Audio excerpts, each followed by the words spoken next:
So yon mga kabatang, yon no. Masayang masaya ako ngayon dahil nanalo ang ating idol Casimero. Iyak yung mga basher ng ni Casimero na laging sinasabi boy hingal, boy kangkong. Tapos ito pa, laging nang pinapanood ng ng si Casimero ng mga toxic na basher na ito ganito ang mga sparring lang daw ni Casimero, yung mga pang-amateur ganyan. Tapos nag-exercise sa umaga yung si Casimero, mga kasama yung mga bata sa bundok, diga? Oh, tapos hindi kompleto ang nutritionist. Wala talaga daw, walang magagawa si Casimero kay Saul Sanchez, sabi ng mga basher, lalo yung doble karang si si Paucas, tsaka yung si Esbing yan. Kasi yan si Esbing yan talagang yun toxic kay kay Casimero. Oh. Ako nakikipagbardagulan din sa comment section niyan. Diyan kay kay Esbing yan. Taka itong yung MP promotion yan, yung si Gibbons na yan. Talagang gustong pabagsakin yung karir ni Casimero. Talagang gusto nilang matalo si Casimero. Ang inilaban niya si Saul Sanchez. Talagang magaling po yan. Marami nang pinabagsak, pinatulog niyang si Sanchez na yan na Pilipino. Hindi ko lang matanda kung sino. Talagang marami pinabagsak yan. Hindi basta-basta yung boksingero. Si Saul Sanchez talagang magaling yan. Talagang walang talo. Walang talo yan. Grabe. Ang pagkakaalam ko pa nga niya, baka pumusta pa nga si Manny Pacquiao niya doon kay Saul Sanchez. Maraming pumusta siguro diyan kay Saul Sanchez na yan sa parte na mga basher ni ni Casimero. Natatawa na lang ako yung lagi sinasabi na wala na, bagsak na, hanggang dyan na lang ang karir ni Casimero. Yan ang sinasabi ko sa inyo lagi nyong hinihila pababa si Casimero. Pero si Casimero kahit anong ibas nyo sa kanya, hindi siya natitinag. Bakit kamo? Doon siya focus sa kanyang laban. Hindi niya iniintindi yung mga basher na yan. Focus sa kanyang laban kung paano niya mapapabagsak ang kalaban, mapapanak out. Di ba? Tingnan napanood yung laban. Una pa lang first round. Talagang halimaw si Idol Casimero. Halimaw talaga, suntok. Una pa lang tira sa body shot, talagang napayuko na. Body shot pa lang. Tapos bigla pang bumanat yung kaliwa, tinamaan din. Di nabilangan na. Yan na. Doon sa pag-awat ng referee, binilangan, tapos laban uli. Yung unang pagharap ulit nila, pagharap nila ni Rapido ng suntok ni Casimero. Tapos nagkagwat ulit, inawat, yumapos si Saul Sanchez, yan. Tapos nagpangagwat, natama din ng konti ang si Saul. Tapos noong unang tira niya ni Casimero sa kaliwa, sala, hindi tumama. Tapos nung pangalawa, umakbang ng kaunti, yung lumuang ng nawala ng nung focus si Saul. Pangalawang tirang kaliwa, knock out, bagsak. Tapos nabilangan uli, dyan na, akala ko hindi nababangon yan ang sinasabi ko Tapos nung fight uli, yan. Tapos inawat ng referee. Kasi yan sa mga analysis, sa mga nag-a-analyze ng mga referee, hindi na pipili yung gayo kasi baka mamatay na yung tao pagka yan dinuloy ang laban, kasi hindi na nasuntok ng mahina na suntok hindi na pipili yung aawatin na talaga ng referee kasi baka mamatay na yung tao pagka yan hindi na inawat kasi hindi na nga nasuntok. So yun mga kabatang, ako ito ibang content ko, pero ibang content ko, pero yung napa-content lang ako dahil sa ako fans talaga ni Idol Casimero mga kabatang. Talagang fans ako niyan. Grabe. Yung mga basher dyan, pag masaya ang mga basher, ibig sabihin doon tumaya kay Casimiro. Pero pag malungkot ang basher, sigurado sige sila italo sa mga sa pustahan. Grabe. Sasabihin pa nila ng mga basher na yan, mga toxic mga basher ay walang manunood. Walang manunood daw. Ay sus ko po, punong-puno. Ang daming nanood. Yun na nga ang inaabangan ng mga Pilipino eh. Laban ni Casimiro eh. Yun ang laban ni Casimiro ang inaabangan nila. Kasi isang taon na mahigit walang laban si Casimiro.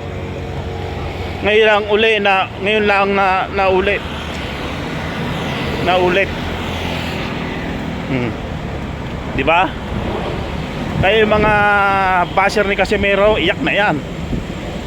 Napahiya sila. Sasabihin hanggang dyan na lang yan, tapos na ang karir niyan. Yung mga MP promotion na yan, yung mga MP promotion, wala, gustong gusto nilang bumagsak ang karir ni Casimiro. Magbalag-vlog na lang daw. Tapos malaki ang tiyan, lahat na lang ng pambabas. Paninira kay Casimiro, binababa talaga din si Casimiro. Pero si Casimiro hindi natinag talaga. Pinakita lang niya na yung mga sinasabi ng mga basher ay nagkamali sila. Yung kinain nila ang salita nila. Yun ang sinasabi ko eh. Pag hinihila nyo pababa ang isang tao, aangat yan, aangat yan. Oh, di ba? Ganun lang yan. Oh. Sinasabi ko na eh.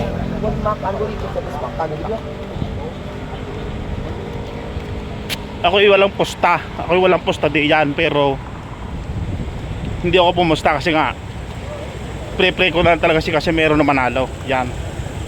Kaya gustong gusto kong manalo para yung isampal sa mga sa mga basher na yan, nagkakamali sila na mahina na si Casimiro. Yan.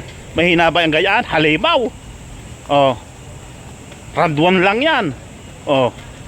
Tapos ikukumpara nyo kay Inoue. Si Inoue, oh, naglaban si Inoue tsaka si Neri, ano, bumagsak si Inoue. Oh.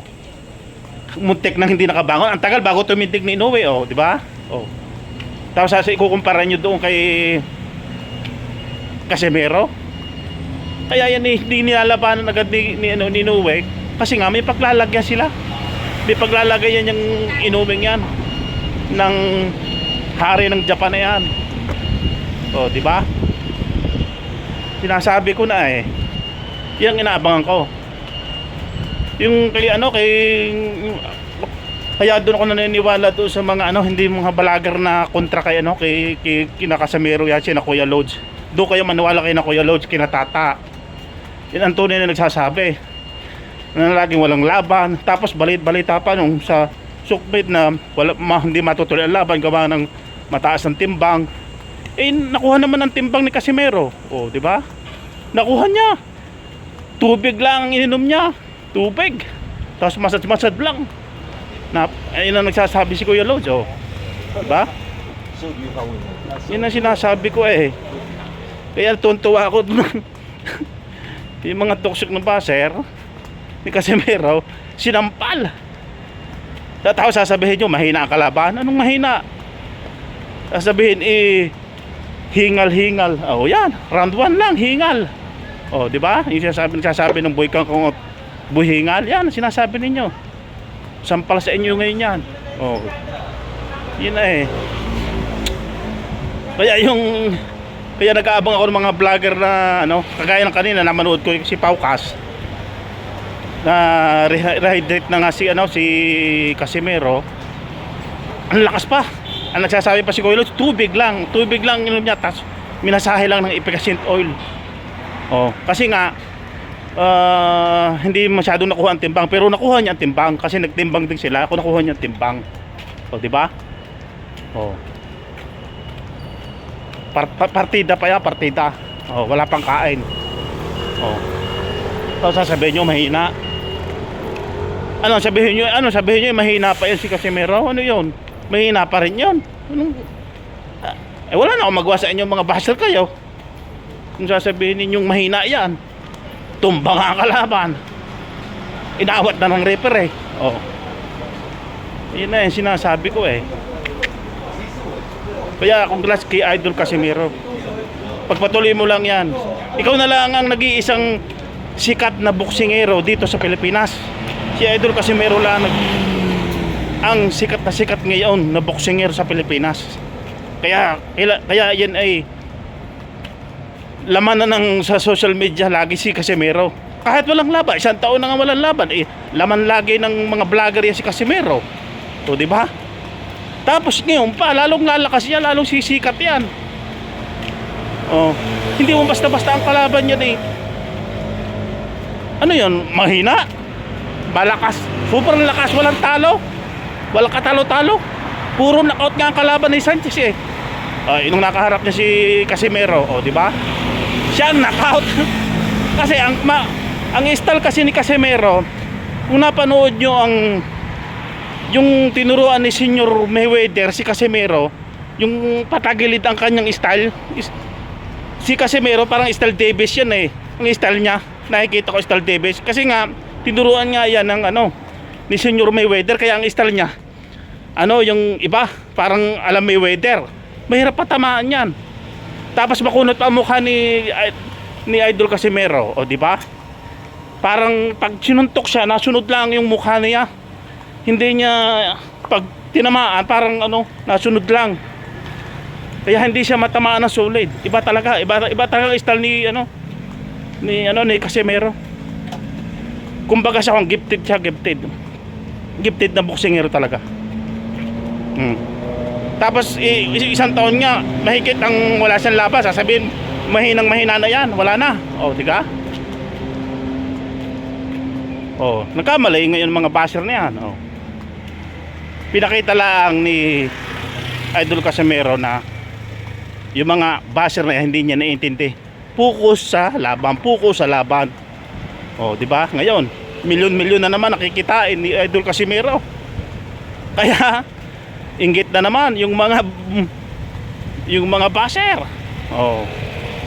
Yan na nga sinasabi di ba? Tapos tuloy-tuloy na ngayon ang laban ni Casimero ngayon. Ay, katatakutan din yun, katatakutan na. Talagang kailangan ang ilaban talaga diyan. Yung humanap na kayo ng sobrang galing na makakalaban yan. Lahat ng mga kalaban niyan puro walang mga talo. Di ba? Sinutumba, tumumba. Dalawang sa Japan na kinalaban niya puro draw. Kasi kaya nadodraw nga, gawa ng hindi niya kaya. Iba itong Japan lumaban, dugo. Kasi yugon